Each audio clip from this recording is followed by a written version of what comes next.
আমি ব্যর্থ। আমার একটা খুব শখ, এই সরকারের কাছে আমি বসা যে কেন এটা আমার একটা রিসার্চ করতে চাই যে যারা ফেরেশতা হয়ে এই চেয়ারে বসে তারা জালেম হয়ে যায় কেন হয়? এই চেয়ারের মধ্যে কি আছে যে তারা জানার করেছে এত বড় এই চেয়ার, এত ভালো ভালো কথা বলে, এত সুন্দর কথা বলে, আমাদের মনটাকে জয় করে, কিন্তু চেয়ারে যে হয় না আপনারা জানেন।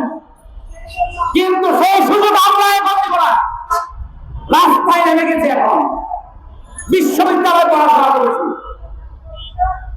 কিন্তু নিজের পকেট গোছানোর চিন্তা করে ওর সুযোগ এসেছে সেটা করে নাই। কিন্তু এখন করতে হবে, এখন রক্ত রাস্তায় মিলিয়ে দিব। এই বৈষম্য বিরোধী আন্দোলনে স্টিল নাও এখনো যে জালিম সরকার থেকে আমরা আন্দোলন করে দেশকে মুক্ত করেছি, আবার সেই জালিমের ছবল আবার বিভিন্ন জায়গায় বিভিন্ন সংস্থা যে করেছে সেই জালিমদের ছবল আবার। তাহলে আমরা কেন আন্দোলন করেছি? ছাত্ররা বলেন, যে ছাত্ররা এখন উপদেষ্টা হয়েছেন, যে ছাত্ররা আন্দোলন করেছেন, আপনারা বলছেন যে আপনারা রক্ত দিয়েছেন, তাহলে জনতা কি করেছে?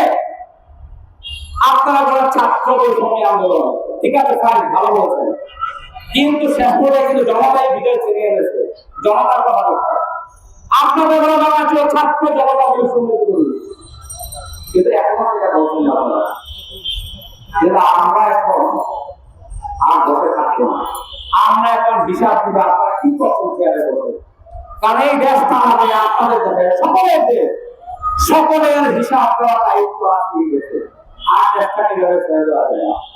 আমি মিডিয়ার একটা কথা বলি, আমাদেরকে ভুল বোঝানো হয়েছে যে মিডিয়ার বিদ্রোহ, কিন্তু না ভাই, আমার বাসা হচ্ছে তিনখানার বাসা, আমি দেখেছি সরাসরি। আমি কখন